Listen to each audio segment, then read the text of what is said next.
ఎలీషాబా గురించి, అస్సేనియత్ గురించి, రిస్పా గురించి, లేదంటే వీళ్ళందరి గురించి చాలా సార్లు మనం విన్నాం. అస్సేనియత్ అంటే ఏసేపు భార్య పేరు, ఇంకా వెరోనిక అంటే రక్తస్రావం కలిగిన స్త్రీ పేరు, ఎలీషాబా అంటే అహరోను భార్య పేరు. ఇట్లా అనేకమైన స్త్రీల గురించి మనం తెలుసుకున్నాం. అయితే ఎవరు చెప్పనటువంటి విషయాన్ని ఎప్పుడు మీరు వినటువంటి ఒక స్త్రీ గురించి బైబిల్ ఈ రోజున మీకు చెప్తారు. ప్రకటన గ్రంథంలో ఒక స్త్రీ ఉంది, ప్రకటన గ్రంథంలో 2వ స్త్రీ ఉంది, ప్రకటన గ్రంథంలోనే 3వ స్త్రీ ఉంది. వీళ్ళందరి గురించి చెప్పడం నా ఉద్దేశం. అక్కడ ప్రాముఖ్యమైన స్త్రీలు ఉన్నారు. స్త్రీని చంద్రుడి మీద నిలబడి సూర్యుని ధరించుకున్న స్త్రీ ఉంది, మహాఘట్ సర్పం మీద నిలబడిన స్త్రీ ఉంది, వేష్ అయిన ఒక స్త్రీ ఉంది. వీళ్ళందరి గురించి చెప్పుకుంటే సమయం జరుగుతుంది. వాళ్ళ గురించి చెప్పట్లేదు, అవి కూడా మీరు ఎప్పుడు వినే ఉంటారు. అయితే ఒక స్త్రీ గురించి ఈ రోజున ఒక 4 విషయాలు. ఆ స్త్రీ ఎవరు, ఒకన్న పేరేంటి, ఆ పేరుకి అర్థం ఏంటి, ఆమె ఎవరికి భారీగా ఉంది, ఇలాంటి కొన్ని విషయాలు మీతో పంచుకుంటారు ఈ రోజున. మీరు అందరూ కూడా శ్రద్ధ కలిగి దేవుడి వాక్యాన్ని ఆలకించండి. ఈరోజు మన ప్రసంగం అంశం ఏంటంటే బషేమత్. ఏం పేరు? బషేమత్. చెప్పండి, ఏంటి అందరూ చెప్పండి. బషేమత్. బషేమ కాదు,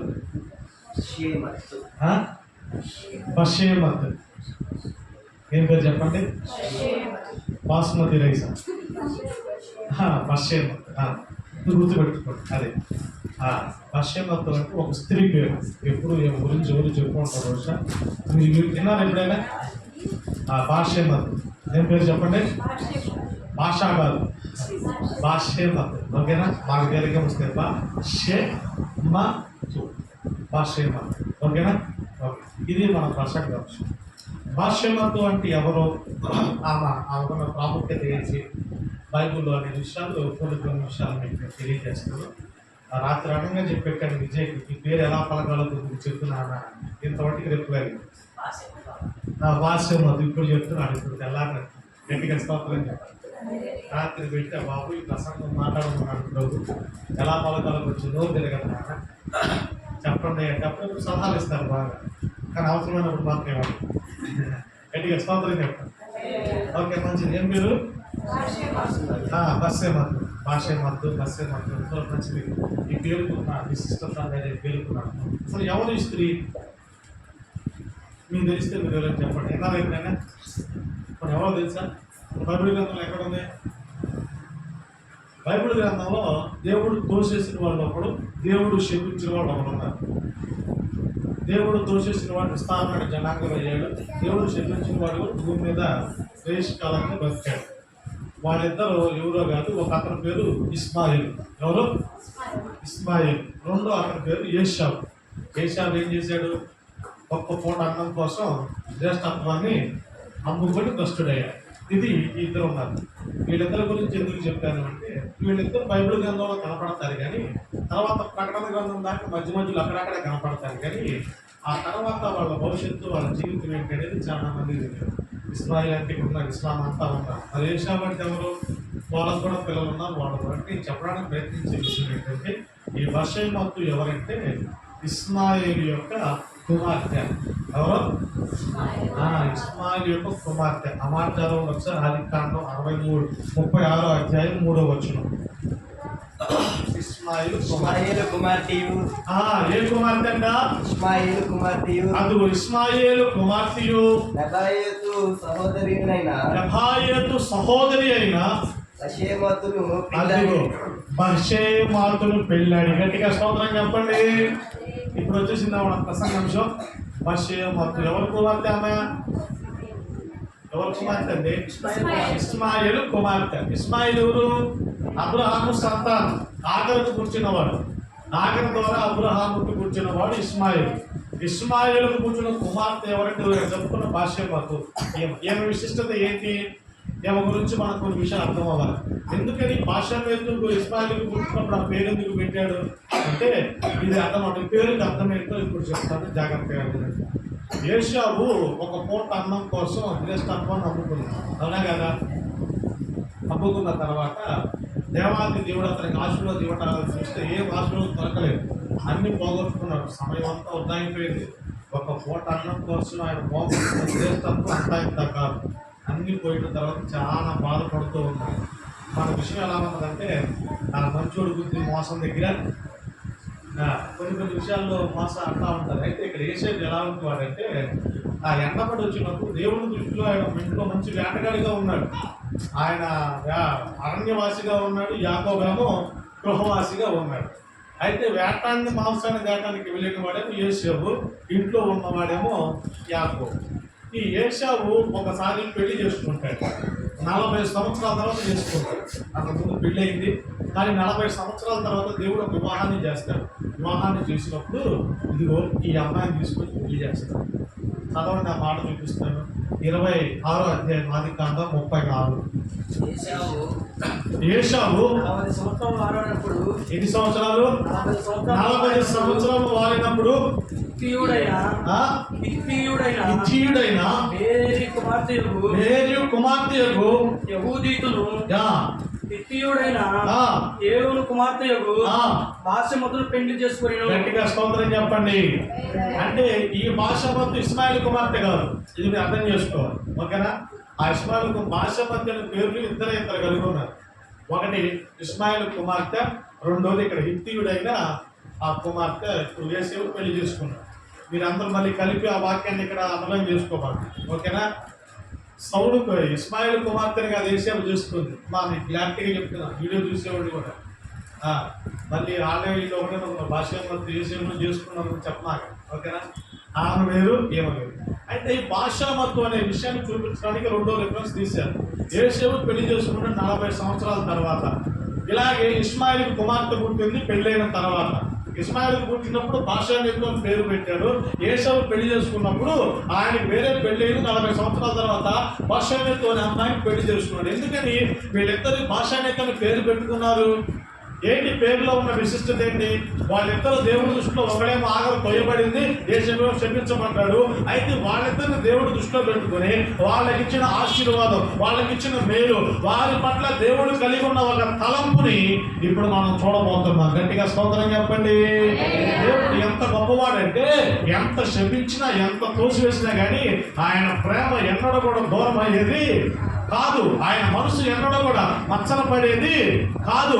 వాళ్ళకి శాపం వచ్చినా, వాళ్ళు తోసివేయబడినా కానీ దేవుడు వాళ్ళు ఎన్నడూ కూడా విడిచిపెట్టలేదు. నేను చెప్పడానికి ప్రయత్నించే విషయం ఏంటంటే బాషెమతు అనే పేరుకి అర్థం ఏంటంటే సుగంధం. ఏంటి చెప్పండి?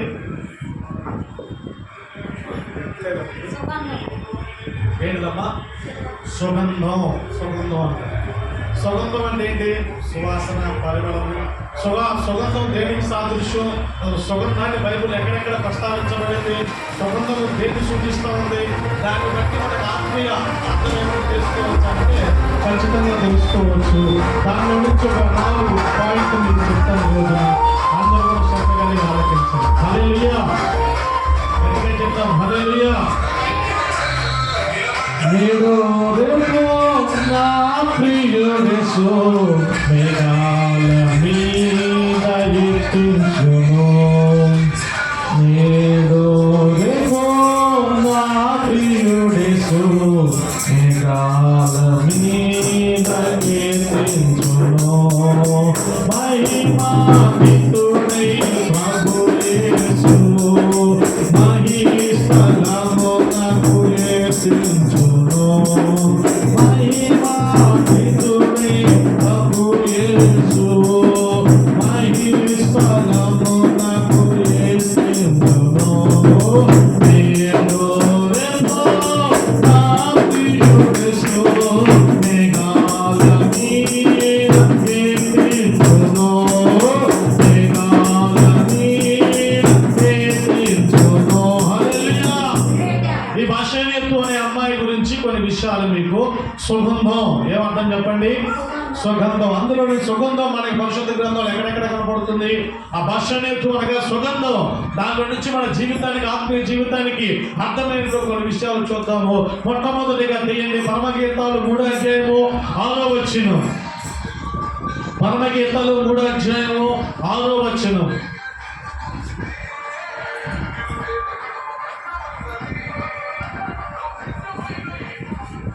పరమగీతాలు 3వ అధ్యాయం 6వ వచన భాగం. ధూమ స్తంభముల వలె అరణ్య మార్గముగా వచ్చు ఇది ఏమి?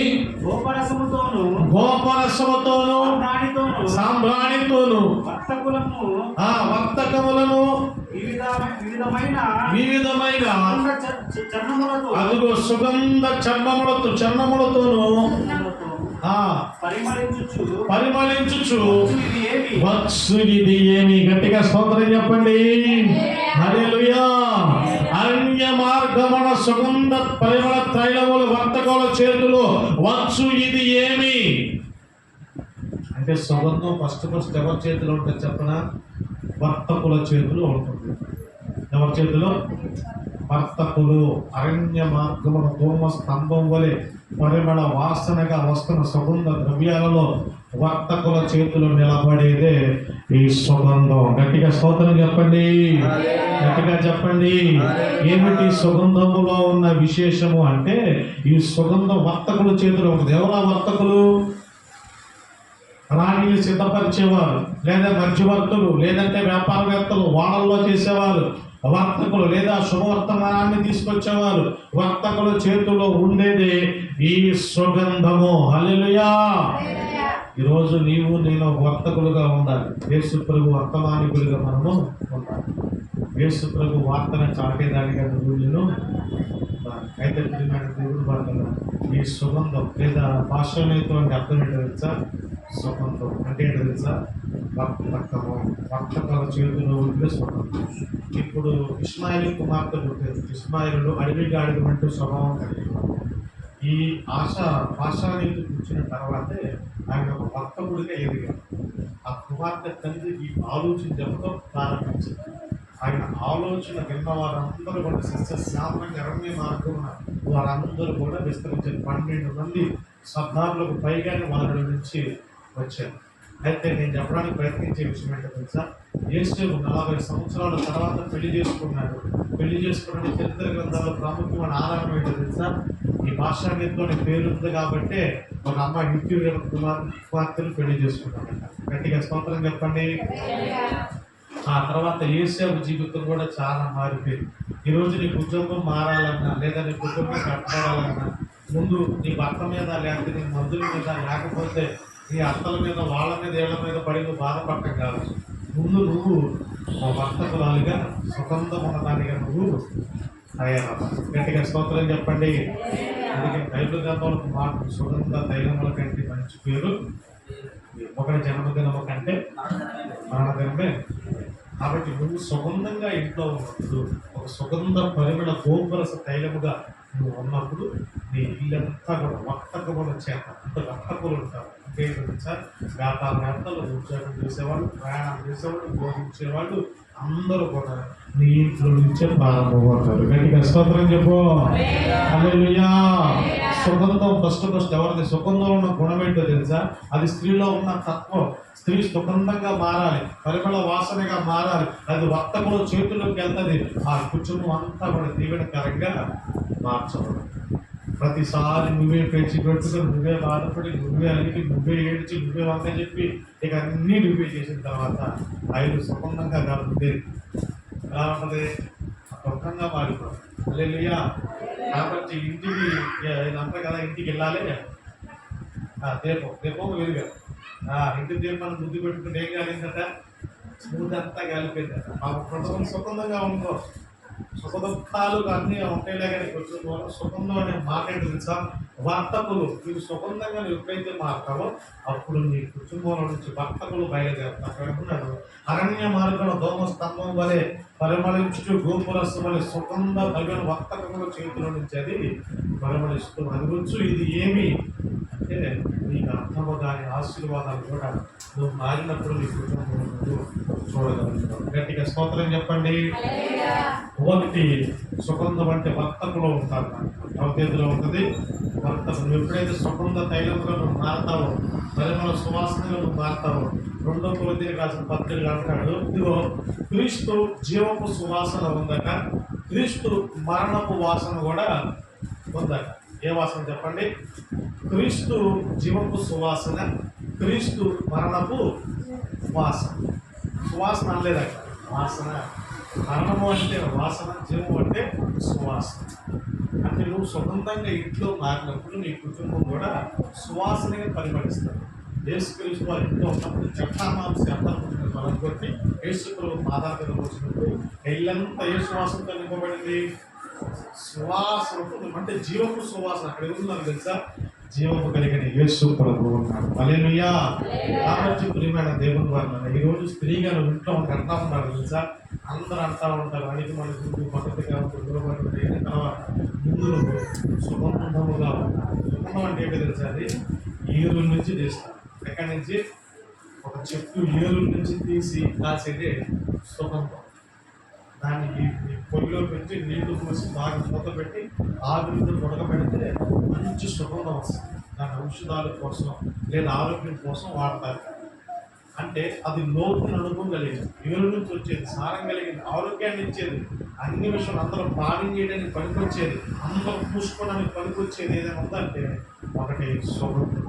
అప్పుడప్పుడు మీరు రోడ్ల మీద సుగంధ సోడా తాగలిపోయినా ఆ సుగంధ సోడాలు చక్కగా కడుపు రైస్ ఇస్తూ ఉంటారు.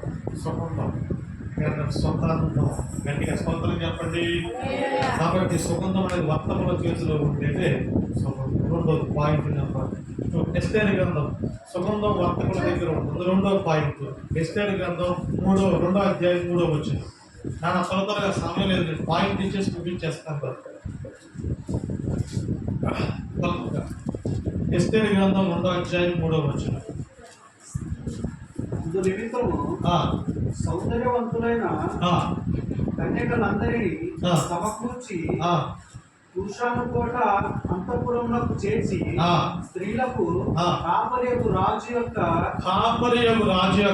నపుంసకుడవు హేగే వశమునకు అప్పగించున్నట్లు క్రియల కొరకైన ఏకరీలో రాజు తన రాజ్యం యొక్క అందు నిమిత్తము సౌందర్యవంతులైన కన్యకలందరినీ సమకూర్చి పురుషుడు కూడా అంతఃపురమునకు చేర్చి స్త్రీలకు కాపరియకు రాజు యొక్క నపుంసకుడకు హేగే వంశమునకు అప్పగించున్నట్లు రాజు తన రాజ్యం యొక్క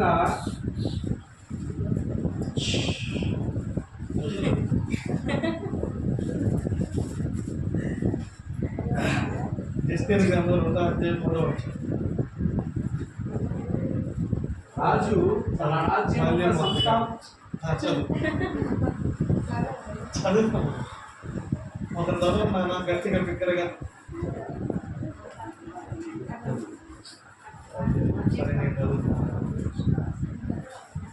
నిమిత్తము సౌందర్యవతులైన కన్యకలందరినీ సమకూర్చి అవును శూషర్ కోట అంతఃపురమునకు చేర్చి అది స్త్రీలకు కాపరియగు రాజు యొక్క నపుంసకుడకు హేగే వశమునకు అప్పగించినట్లు అవును రాజు తన రాజ్యం యొక్క సంస్థానాలన్నిటిలో పరిచారకులు నియమించును గాక. శుద్ధి కొరకు శుద్ధి కొరకు సుగంధ ద్రవ్యములను వారికి ఇచ్చిన తరువాత రాజు ఆ కన్యకలలో దేనియందు ఇష్టపడును ఆమె వస్తికి బదులుగా గట్టిగా స్తోత్రం చెప్పండి. గట్టిగా చెప్పండి. సుగంధ ద్రవ్యమును దేని కొరకు శుద్ధీకరణ కోసం ఉపయోగిస్తున్నారు. సుషాన కోటలో రాణిల మొత్తాన్ని తీసుకొచ్చి 12 రోజులు స్నానం. 7 వర్తకులు ఉంటారు అక్కడ. 7 వర్తకుల దగ్గర ఒక అధిపతి ఉంటాడు. ఆయన పేరు నపుంసకుడైన ఏగే చేతులు వశంలో అందరూ ఉంటారు. ఆడపిల్ల పిల్లలందరూ రెడీ చేస్తున్నప్పుడు వాళ్ళ పరిశుద్ధ క్రియలకై, పరిమళ క్రియలకై, రాజు దగ్గరికి వెళ్ళడానికి, రాణి అవటానికి ఎవరు యోగ్యులో వాడిని పరిమళింప చేయడానికి వాడేదే ఈ సుగంధం. గట్టిగా స్తోత్రం చెప్పు. శుద్ధి చేయడానికి ఉపయోగపడేది సుగంధం. ఈరోజు నీవు నేను శుద్ధీకరణ కూడికలో ఉండాలి. మన హృదయం శుద్ధి చేయబడాలి, మన తలంపులు శుద్ధి చేయబడాలి, నీ ఆలోచన యావత్తు కూడా శుద్ధి చేయబడాలి. సుగంధంలో ఉన్న రెండో క్వాలిటీ ఏంటో తెలుసా? అది శుద్ధి చేసేది. ఎవరిని? నీ తలంపులు, నీ మొండు హృదయం, మాట్లాడబడిన నీ మనస్సాక్షి, లేదా విరిగిపోయిన నీ స్వభావాన్ని అది శుద్ధి చేయాలి. ప్రభు రొట్టెలో ద్రాక్ష రసంలో చేవేస్తున్నాం. మనకు కావాల్సింది ఏంటో తెలుసా? ఇదిగో శుద్ధీకరణ మనకి అవసరం. గడిచిన నెలంతా మన జీవితం ఎట్లా జరిగిపోయిందో తెలియదు. అయితే ఈ నెలలో ఒక శుద్ధీకరణమైన మనసుతో మనం ఉన్నాం. రాణిలందరూ సిద్ధపరచడానికి ఈ భూమి మీద ఉన్న 7 వర్తకులు, నాకు చెప్పాను కదా, సుగంధ వర్తకుడి దగ్గర ఉంటారు. ఇదిగో ఇక్కడ ఉన్నాడు ఏగే, ఆయన వర్తకుడు. ఆయన దగ్గర 7 ఉంటారు.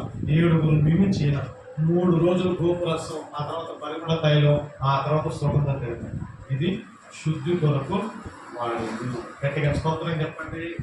ఇంకా దీన్ని ఏ విధంగా వాడతారని చెప్తే, పూర్వకాలంలో ఐగుప్తు దేశంలో పిల్లలు తల్లి ప్రెగ్నెంటా లేదా తెలుసుకోవాలి అంటే స్త్రీని తీసుకొచ్చి, ఇప్పుడు మనం ఎలా ప్రెగ్నెంట్ టెస్ట్ చేస్తామో అదే విధంగా గోధుమలు తీసుకొచ్చి ఆ గోధుమలో సుగంధం పోసి, ఆ సుగంధం దగ్గర ఈ స్త్రీ వచ్చిన మూత్రాన్ని పోసి పరీక్షించేవారు. ఈ సుగంధాన్ని అందుకు వాడేవారు. ఇంకా అప్పుడు కూడా తెలియకపోతే ఏదైనా గర్భవాతం కానీ గర్భ సమస్యలు ఉండి పిల్లలు పుట్టకుండా ఉంటే కనుక ఈ సుగంధంలో చున్నులపైన కలిపి సుగంధాన్ని గట్టిగా చేసి స్త్రీకి అలా అప్లై చేసేవాళ్ళు. అలా అప్లై చేసిన తర్వాత ఆ చున్నులపై సుగంధ వాసన కనుక తెల్లారి పొద్దున్న ముక్కులో నుంచి కనుక వచ్చి, ముక్కులు కమండాలకు వచ్చింది ఒకసారి వాసన, ఉల్లిపాయ వాసన ఐడియా ఉందా? ఉల్లిపాయ కొరకండి, ముక్కులకు వస్తుంది వాసన. ఒకరు వచ్చిందంట, ఒకరు ఊరాలి, ఒకరు ముక్కులకు కొడుతుంది. అది వచ్చినప్పుడు ఆ ఒకరంతా ముక్కులకు వచ్చినప్పుడు మనకు తెలుస్తుంది ఉల్లిపాయ చున్నులపై కొరిక. అట్లాంటి ఒకరు కనుక రాకపోతే అప్పుడు కన్ఫర్మ్ చేస్తారు ఈ అమ్మాయి ప్రెగ్నెంట్. అందుకొరకు శుద్ధి కొరకు వాడేది ఈ సుగంధ తైలము. గట్టిగా స్తోత్రం చెప్పండి. ఈ హేగి దగ్గర నపంసకులని హేగి దగ్గర 12 రకాల స్నానాలు చేయించిన తర్వాత 7 రోజుల పాటు చేయిస్తారు. 12 రకాల స్నానం. అందులో 3వది ఈ శుద్ధీకరమైన అంటే పవిత్రత రావాలి. ఆమెలో ఉన్న ప్రతి హేయత పోవాలి. ఆమెలో ఉన్న ప్రతి ఒక్క మలినత పోయి ఆమె పరిమళ క్రియల కొరకు ఆ స్నానం చేయిస్తారు. దాన్ని సుగంధ ద్రవ్యములతో చేయిస్తారు. ఈరోజు నీకు కూడా అక్కడ సుశాన్ కోటలో ఉంది రాజు, అయితే మనకుంది రాజాకి.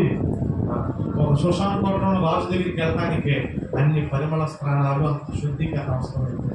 ప్రభు యొక్క శరీరాన్ని, ప్రభు యొక్క రొట్టెను తీసుకుంటున్నాం, ఇంకెంత శుద్ధీకరంగా ఉండాలి. ఇక ఎన్ని రకాల స్నానాలు చేయాలి, ఎన్ని రకాల పరిశుద్ధత మనం కలిగి ఉండాలి ఒకసారి ఆలోచించి. ఆ తర్వాత అంటాడు, ఇక్కడ చూడండి, భాష్యమత్వం అంటే ఆయన అంటున్నాడు సుగంధం ఉన్న మొట్టమొదటి క్వాలిటీ ఏంటంటే ఇదిగో వర్తకుల చేతిలో ఉంది. రెండోది శుద్ధి చేసేది. 3వ పాయింట్ చెప్తున్నాను. లోకస్వార్త 23:56. లోకస్వార్త 23:56 సుగంధం గురించి చెప్తున్నా. అసలు వాళ్ళు ఎందుకు సుగంధాలుగా మార్చబడ్డారు, ఆ పేర్లు ఎందుకు పెట్టబడ్డారు, పాశ్చిమత్వం అంటే ఏంటో చెప్తున్నా. 23:50 కరెక్ట్గా తీసావు, చదువునా. తిరిగి వెళ్ళి సుగంధ ద్రవ్యములను, అదిగో సుగంధ ద్రవ్యములను, పరిమళ తైలములను సిద్ధపరచి ఆజ్ఞ చొప్పున విశ్రాంతి దినమున తీరికగా ఉండి. గట్టిగా స్తోత్రం చెప్పండి, గట్టిగా చెప్పండి. సిద్ధపరిచేది ఏంటిదట? ఈరోజు నీవు సిద్ధపాటు ఉండాలి. ప్రభు శరీరం, ప్రభు రక్తం తీసుకుంటున్నప్పుడు మనం యోగ్యులుగా ఉండాలి. సుగంధ ద్రవ్యంలో ఉన్న 3వ క్వాలిటీ ఏంటో తెలుసా? అది సిద్ధపరిచేది, అంటే భద్రపరిచేది. వాస్తవంగా సిద్ధపరచడానికి అర్థం ఎవరో తెలుసా? యేసు ప్రభు దేహాన్ని ఆయన సమాధిలో పెట్టబడిన తర్వాత, మరణమైన తర్వాత ఈ పరిమళ సుగంధ ద్రవ్యాన్ని సిద్ధపరిచి విశ్రాంతి దినం కోసం కనిపెడుతున్నారట వాళ్ళు. ఈరోజు మనం ఎంత కనిపెట్టాలన్నా ఏమ్మా మళ్ళా రాదంటే బతీలో ఉంటాయి, కానీ మళ్ళా చేతులు వేసుకుంటే చాలా మంది బల్లంటే దూరం అయిపోతారు. అలా ఉండొద్దు నాన్న. ఓ పాస్టర్ గారు అంటాడు, బల్లంటే బతిలాడేది కాదంట, ఆర్డర్. ఎందుకంటే ఆ బల్ల మనం తీసుకొచ్చే ఆయన జీవము, ఆయన యొక్క నిత్యత్వం మనలో ఇవ్వడుతుంది. అప్పుడు మనం నిత్యత్వం ఆయన రాజ్యములో ఉండడానికి వెళ్తాం. ఇంకొక విషయం చెప్పరా, యేసు ప్రభు మనందరినీ పెళ్లి చేసుకోవడానికి వచ్చేది ఎక్కడ చేసుకుంటాడు పెళ్లి? భూమి మీద మొట్టమొదటిగా జరిగింది ఏంటి? భూమి బలత్కారం జరుపుకుని చెప్పబడింది. పెళ్లి జరిగినప్పుడు దేవుడి కుమారుడు వచ్చి నరుడు కుమార్తెను పెళ్లి చేసుకున్నాడు. దేవుడు పెళ్ళి అంటే ఇది కాదు, పెళ్ళి అంటే నేను చెప్తాను. ప్రకటన గ్రంథంలో రాస్తాడు పెళ్లి గురించి. 19 అధ్యాయం నుంచి మొత్తం పెళ్లి గురించి రాస్తాడు. ఆ పెళ్లిలో ఏం చెప్తాడంటే, ఈ పెళ్లి కొరకు మీకు సుగంధ ద్రవ్యాలు అవసరం. ఆ సుగంధ ద్రవ్యాలు ఆత్మీయ పాఠాలు ఏంటంటే ఇక్కడ చెప్తున్నాడు. ఆ సుగంధ ద్రవ్యాలు మర్మమంతా కూడా భాష్య నేతిలో పెట్టాడు. గట్టిగా స్తోత్రం చెప్పండి, గట్టిగా చెప్పండి. నూతన యెరూషలేము అని ఉంటుంది కదా, నూతన యెరూషలేముకి 12 గుమ్మాలు ఉంటాయి. ఇప్పుడున్న యెరూషలేముకి 8 గుమ్మాలే ఉంటాయి. నూతన యెరూషలేములో 12 గుమ్మాలు ఉంటాయి. ఆ 12 గుమ్మాల దగ్గర 12 దేవదూతలు ఉంటారు. 12 దేవదూతలు ఉన్నప్పుడు పైనేమో ఇజ్రాయెల్ 12 గోత్రాల పేర్లు ఉంటాయి గుమ్మం మీద. ఆ గుమ్మము కింద భాగం దేవదూతలు నుంచున్న పక్కనేమో 12 మంది అపోస్తలుల పేర్లు ఉంటాయి. ఇక్కడి నుంచి ఎవరైతే పరిమళ క్రియలు, ఈ సిద్ధపాటు కలిగిన వారు, ఈ శుద్ధీకరణ కలిగిన వారు, వర్తకుల చేతుల్లో ఉన్నవారు, బాగుపడి వెళ్ళిన వారందరూ కూడా అక్కడికి వెళ్ళినప్పుడు దేవదూత చేతిలో గ్రంథం ఉంటుంది. ఆ గ్రంథము తీసి అప్పుడు చెప్తారు, జీవ గ్రంథంలో నీకు పేరు ఉన్నదా లేదా, నువ్వు పొలంలో చేసావా లేదా, ప్రభు శరీరం నీలో ఉందా లేదా, ఆయన స్వారూప్యం మనకు కలిగేంత వరకు. అందుకే ఏ సంగతి పాట రాశాడు, నీ రూపం నేను కోల్పోయినా మనలి, నీ రూపం నేను కోల్పోయినా నీ రక్తముతో నీలోనే నేను నిలవాలని, నీ మహిమ నాలో నిలవాలని, నీలోనే నేను నిలవాలని, నీ మహిమ నాలో నిలవాలని,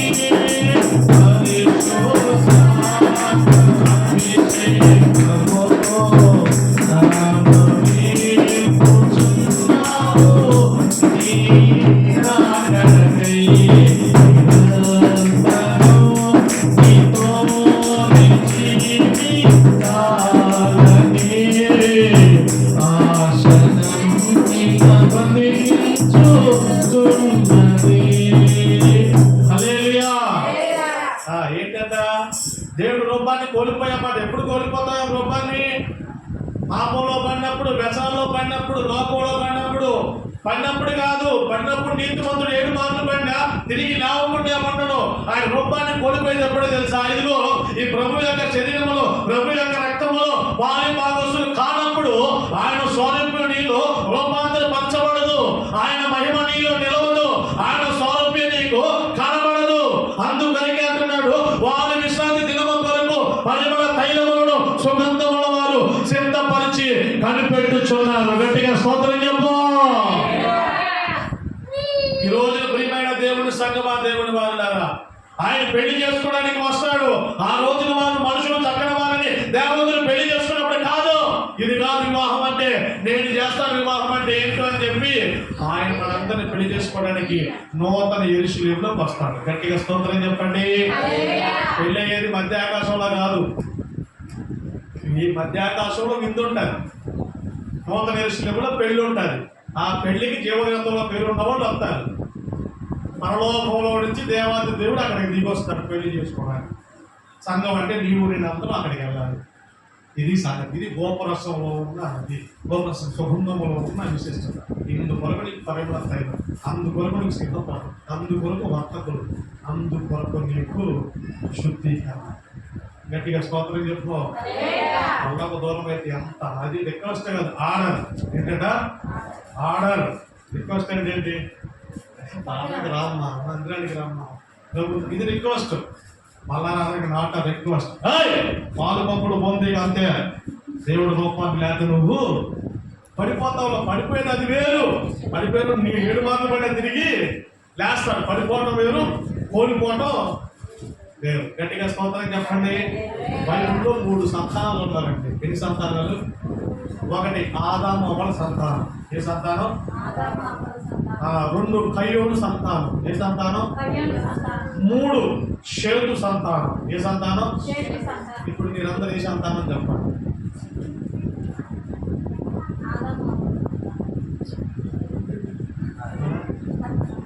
ఇంకా వింటున్నారా ప్రియులారా? సిద్ధపాటు మరి సుగంధ తైలం అంటే ఏంటనుకున్నావు? నువ్వు ఏ సంతానంగా సిద్ధపడుతున్నావు? ఏ బిడ్డగా సిద్ధపడుతున్నావు? ఆయన శరీరాన్ని రక్తాన్ని తీసుకోవడానికి ఏ సంతానంలో ఉండాలి? మేము అబ్రహాము సంతానం అని చెప్పి విర్రవేయొద్దు. దేవుడు అవసరమైతే ఈ రాళ్ళని చూడడానికి పిల్లల్ని కాలం చేసుకోగలడు. మరి ఎవరు మీరు? ఏ సంతానం? మరి లెక్క తెలివిగా చెప్పించారు. తప్పని సంతానం అంశం అదేగా. గట్టిగా స్తోత్రం చెప్పండి. నాకు అక్కడ స్తోత్రం ఉంటారు, నాకు బోధిస్తూ ఉంటారు. మీరు ఏమనుకుంటున్నారు? గట్టిగా స్తోత్రం చెప్పండి. హల్లెలూయా. సిద్ధపాటు సుగంధంలో ఉంది. ఏమిటా సిద్ధపాటు? ఏ సంతానంలో? అబ్రహాము సంతానం అది వేరు. అబ్రహాం ఎక్కడి నుంచి వచ్చాడు అసలు? చెప్పండి. యూదులందరూ చెప్పుకునేది ప్రతి మీ అబ్రహాము సంతానం, మీ అబ్రహాము సంతానం. అబ్రహాము సంతానం తర్వాత ముందు 3 సంతానాలు ఉన్నాయి ఇక్కడ. 5 ఏళ్ళు ముందు యూదులు కూడా అంత పట్టుతుంది. గట్టిగా స్తోత్రం చెప్పండి. 1 ఆదాము అవ్వల సంతానం, 2 కయ్యోడు సంతానం, 3వది ఎవరో తెలుసు? షేతు సంతానం. మనందరం షేతు సంతానమే. ఇప్పుడు చెప్పండి గట్టిగా స్తోత్రం. ఇప్పుడు చెప్పండి. షేతు సంతానం మిగిలింది ఎవరు? నోవహు ఒక్కడే. నోవహు మిగిలింది ఎవరు? షేము, హాము, యాఫెతు. ఇప్పుడు మన ఏ సంతానం? షేతు నుంచి ఎవరు వచ్చారు?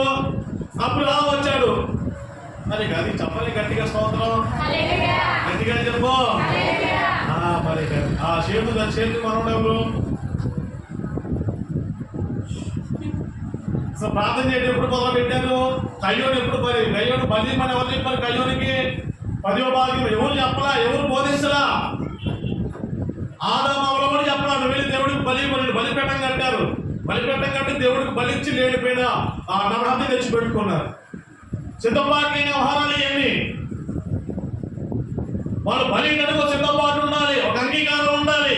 ఆ ఎన్ని లేకుండా కయ్యోడు నేను పెద్దవాడిని కదా, నేను చేస్తుంది కదా అని చెప్పి ముందుకు వచ్చాడు. అక్కడ పెట్టవయ్యా మళ్ళీ తీసుకురా అని చెప్పి 7 తీసుకున్నాడు అంతే. పెద్ద మర్మం లేదు అందులో. సిద్ధపాటు చేయని భక్తి. గట్టిగా స్తోత్రం చెప్పు. గట్టిగా చెప్పు. అయితే సిద్ధపాటు కలిగిన కన్యకగా నువ్వు ఉండాలి.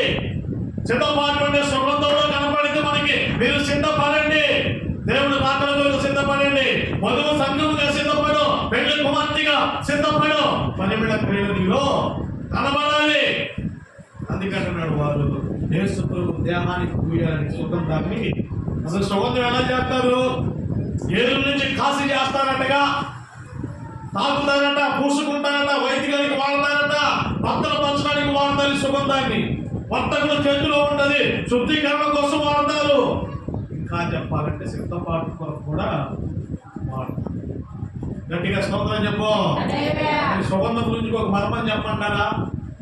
ఇక్కడ అంటాడు కదా, భాష్యమంత్రం అంటే ఏంటో తెలుసా? చివరిలో ముగింపులో చెప్తారు. ఇంకో మాట చూపించి ముగిస్తాను ప్రసంగాన్ని. ఫస్ట్ ఏంటిది? సుగంధం అంటే వర్తకుల చేతిలో ఉండేది. 2వది ఏంటిది? సుగంధం అంటే శుద్ధీకరణ ఇచ్చేది. 3వది ఏంటిది? సిద్ధపాటుని కలిగించేది. 4వ పాయింట్ ప్రకటన గ్రంథం 21:20. సుగంధం అంటే ఏంటో చెప్తున్నా. గొడవ చేయట్లా, గొడవ అనుకోవద్దు. గట్టిగా స్తోత్రం చెప్పండి. నాన్న ప్రకటన గ్రంథం 21:20. 5వది వైడూర్యము. 6వది కెంపు. 7వది సువర్ణ రత్నము. ఇవన్నీ వదిలే 12 రాయి చెప్పరాయుడు 12 రాళ్ళు ఉంటాయి అక్కడ. 12వది అది 12వది సుగంధము. గట్టిగా స్తోత్రం చెప్పు. చెప్పరేంటండి ఎట్లా? అందరూ కలిసి చెప్పండి హల్లెలూయా. హల్లెలూయా. 12 రాయి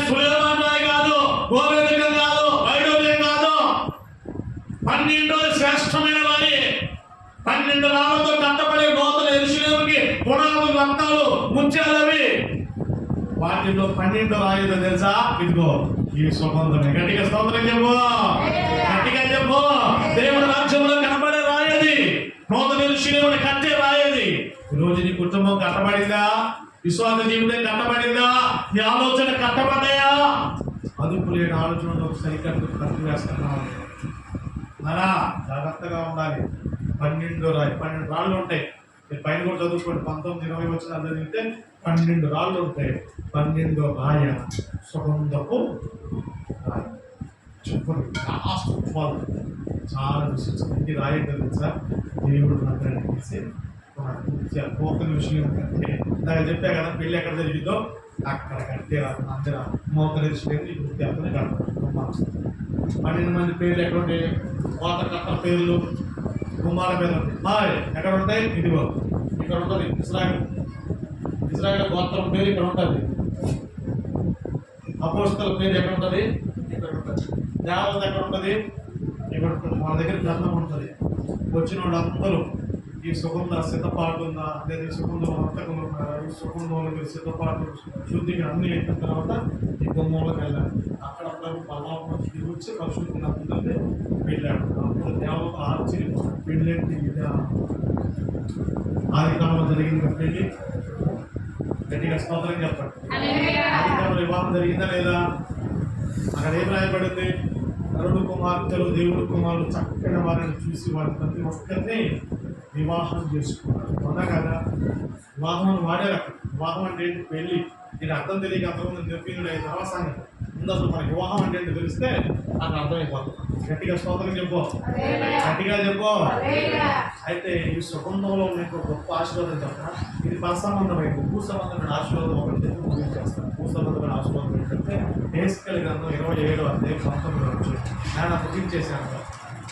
మంచి వాసన వస్తుంది సాంబార్ గారికి. హెస్కేలు 27:19 ముగించేశానమ్మా వెళ్ళిపోతుంది గారు. హెస్కేలు 27:19 అక్కడ సుగంధం గురించి మనకు ఒక మాట ఉంటుంది. ఆ మాట చదువుకుందాం. అవును, నివాసులేమి అదే చదువు.